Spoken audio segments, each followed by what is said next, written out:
In the snow-swept town of Riverton, Iowa, a man most had forgotten was finishing another quiet shift. Charlie Wells, 45, kept watch over the regional freight depot through the long, silent hours of the night. The kind of job no one really sees and fewer remember. The kind of man people pass without knowing.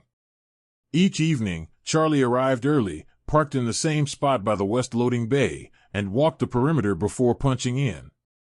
His steps were quiet. His presence, invisible. The security booth where he spent most of his shift was no bigger than a phone booth with a desk. A place for a man to disappear into the hours. Charlie lived alone in a modest trailer home on the edge of town, surrounded by brittle grass and rusting tools. A stack of worn books sat beside his recliner. He never turned the TV on. He didn't mind the quiet. It gave him space to think. Or not think. The nights rarely gave him trouble. Most people forgot the warehouse existed once the sun went down. Freight trucks came and went on schedule, steel gates closed at dusk, and security cameras did their job without complaint. Charlie walked the yard 3 times a night. Checked locks. Watched the wind rattle loose tarps. Made note of stray animals or flickering floodlights. He liked the routine. It didn't demand answers. It didn't ask about the faded photographs on his fridge or the unopened letters from a brother in Arizona. The warehouse was steady in a way life rarely was. That particular night began like all others. At 6 p.m., Charlie brewed coffee in the dented percolator in the booth. He filled his old steel thermos, the one with the chipped black paint and a sticker that read USAF Civilian Security, retired. He drank the first cup hot, the rest he sipped slowly through the night as it cooled and went bitter. He liked it that way. By 9 p.m., snow began to fall lightly. Charlie noted it in the shift log. By 11 o'clock, the snow thickened. Wind picked up, blowing fast and sharp down the empty side roads. A radio alert came through, advising of sub-zero wind chills and poor visibility on all rural routes. He clicked the volume lower and pulled his coat tighter. It wasn't until after his final round, just past 1:15 a.m., that he saw them. At first, he thought it was debris, a trash bag caught in the wire fencing or loose packaging blown from a truck bed. But the shape didn't shift with the wind. It remained still, just beyond the chain-link fence along the eastern perimeter, where the security light barely reached. He stepped closer. Adjusted his flashlight. 3 forms. A woman crouched low, her arms wrapped around 2 children no older than 6 or 7. Their faces were buried into her sides, trying to escape the wind. The snow had crusted over their shoulders and hoods. Their breath barely visible. Charlie's breath caught. He blinked once, twice, then unlatched the gate without a word. They didn't move at first. Fear, maybe. Or exhaustion. But he waved them through gently, and when the woman's eyes met his, he saw something that anchored him, an expression just short of hope, but not yet trust. He led them across the yard, past the humming generators, and into the small warmth of his booth. The heater roared to life, its coils glowing orange. The space was barely large enough for 1 man. Now it held 4. Charlie found a spare sweater in his locker, worn but clean. He handed it to the woman. She wrapped it around the smallest child. The older one sat cross-legged by the heater, hands trembling too hard to hold the paper cup of tea Charlie offered. He didn't ask questions. Didn't press. He simply called dispatch with the calm voice of a man who reported equipment malfunctions and weather alerts daily. He gave only the necessary details: 3 civilians, 2 children, in need of emergency assistance, found at the warehouse perimeter. Cold exposure. No injuries. No, they were not trespassing. No, they were not hostile. When the dispatcher asked if law enforcement was needed, Charlie said no. 27 minutes later, an unmarked vehicle pulled up quietly to the east gate. Charlie watched the woman gather the children and walk toward it without a backward glance. They disappeared into the night the same way they had arrived, quietly, uncertainly, and without explanation. He stood outside for a moment longer after they'd gone, snow piling up in the folds of his coat, breath rising into the night. Then he turned back to the booth, picked up his thermos, and resumed his log as if nothing had happened. By 4 a.m., he finished his shift, powered down the cameras, and handed off the keys. He didn't mention the woman, or the children, or the gate. At sunrise, Riverton looked the same. Snow-covered roofs, plows grumbling down Main Street, coffee brewing in diners. The world had kept turning. No one would know that somewhere between the hours of silence and snowfall, a man with nothing to gain had opened a gate. Not just to shelter, but to life. Charlie Wells slept through the daylight, as always, wrapped in the quiet solitude of his trailer home. The hum of a space heater kept the cold at bay. Outside, the snow had thickened. On the news, another storm system crept in from the northwest, blanketing the region in gray. He didn't see the first vehicle arrive. By the time he pulled into the warehouse lot for the next shift, the sun had long vanished behind low clouds. His boots crunched over frozen gravel. His breath misted before him. He expected the usual: punch the clock, check the doors, sip lukewarm coffee. Instead, 3 military vehicles waited by the receiving docks, olive green and frost-covered. Their engines were silent, but their presence shifted the air. A man in uniform stood near the driver's side of the lead Humvee. Tall, silver-haired, composed with the kind of stillness that only comes from decades of command. Charlie stopped beside his van, unsure if they were lost or if something had happened overnight. He recognized the insignia on the door: Army, high rank. He took a slow step forward, but before he could speak, the uniformed man walked directly toward him. There was no alarm, no urgency. Just a nod, and then a quiet invitation to ride with them. Charlie didn't ask questions. Something in the man's face said he wouldn't need to. The drive took them beyond the warehouse district, past the town limits and into a restricted zone most locals forgot was even there. A decommissioned base that had been repurposed for operations training and administrative work. Barriers lifted as they approached. Security officers saluted without being prompted. They parked beside a command building, snow dripping from the eaves. Inside, the warmth was immediate. So was the silence. Charlie was led through a plain corridor, past frosted windows and muted offices, until they stopped at a meeting room. The door opened without a knock. No press. No crowd. Just 4 people waiting in quiet. The tall officer gestured for Charlie to sit. He remained standing. Then came the explanation. The woman he had helped was Madison Spencer. She had not given her name, and Charlie had not asked. But the military had found her. And now, they had found him. Madison was the widow of Captain Luke Spencer, a decorated serviceman with 3 tours under his belt, a Bronze Star for valor, and a folded flag that now rested in a glass case inside her home. Her husband had died 6 months earlier during a clearance operation in Afghanistan, his final mission on the very day of his retirement notice.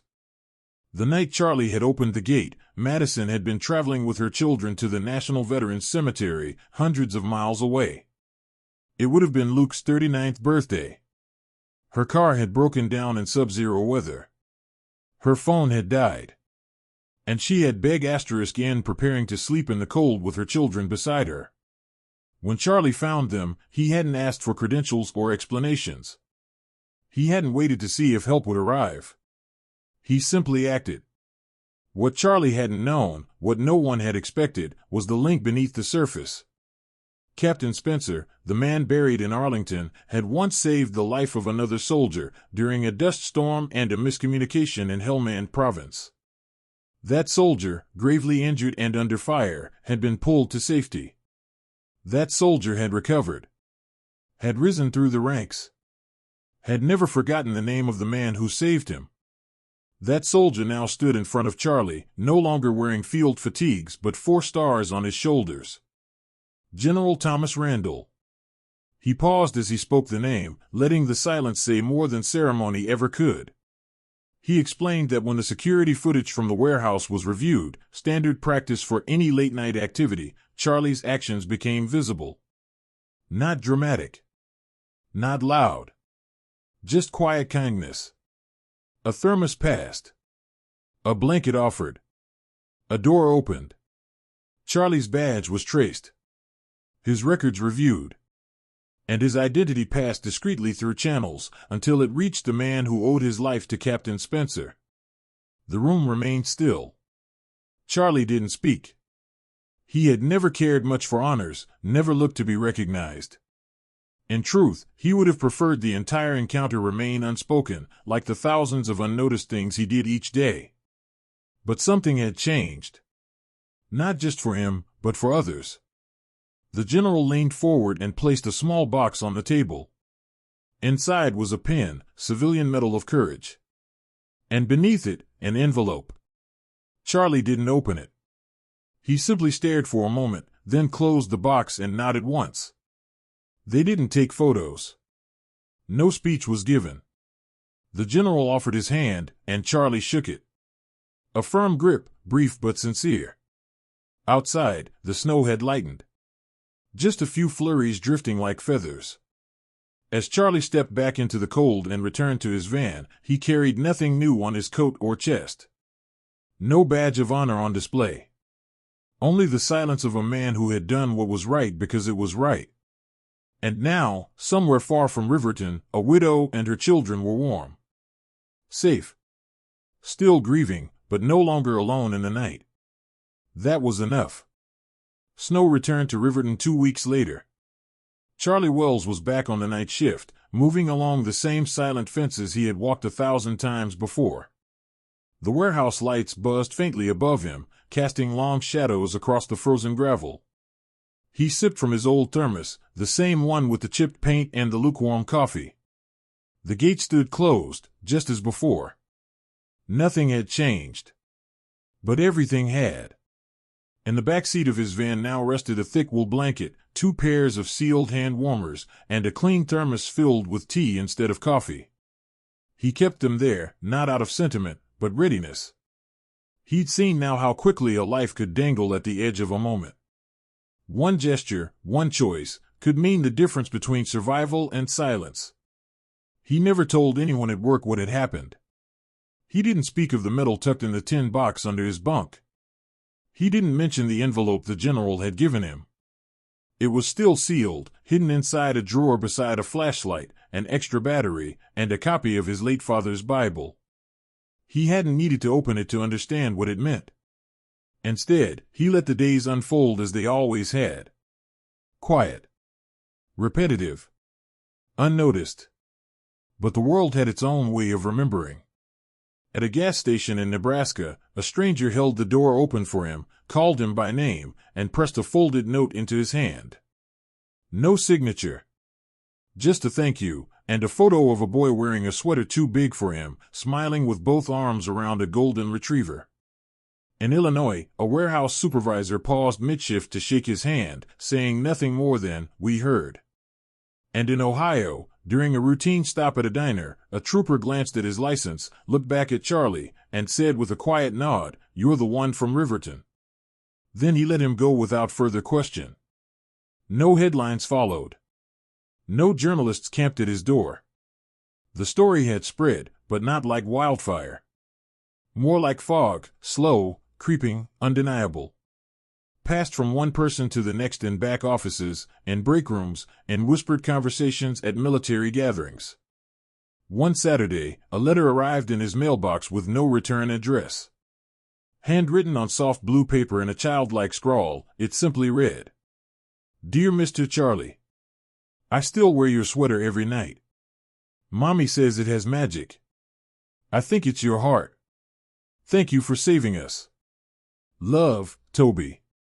Tucked inside was a pressed oak leaf, browned with age but carefully preserved between 2 pieces of wax paper. Charlie held it in his hand for a long time before placing it inside the same box that held the medal. Later that evening, he mounted the certificate. Sometimes uniform is not worn. Sometimes it is lived. Onto the garage wall, just above his oil-stained toolbox. high enough to be seen when he knelt to fix a leak. Not as a decoration. Not for show. But as a reminder. He didn't need plaques or praise. His hands were still rough from work. His boots still tracked in salt and slush. He still checked the locks and filled out his reports in blocky handwriting. But in the quiet of those long nights, he carried a new awareness that every empty moment might be waiting to become something else. A chance. A gate. A life interrupted.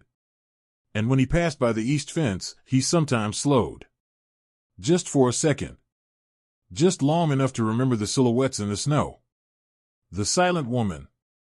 The children clinging to her coat. The breath that hung like smoke in the air before dawn. The new night guard didn't know the story. Charlie didn't offer it. Some things are meant to remain undisturbed, like footprints vanishing beneath fresh snow. But in Charlie's actions, something lingered. He began keeping extra gloves in the break room. Left cans of soup in the back cupboard, unclaimed but available. When a new hire mentioned struggling with gas money, Charlie quietly left a 20 on the dashboard of their truck, folded beneath a note that read, "You matter. Keep going." The man never brought it up, but the next night he showed up an hour early and shoveled the entire parking lot before Charlie arrived.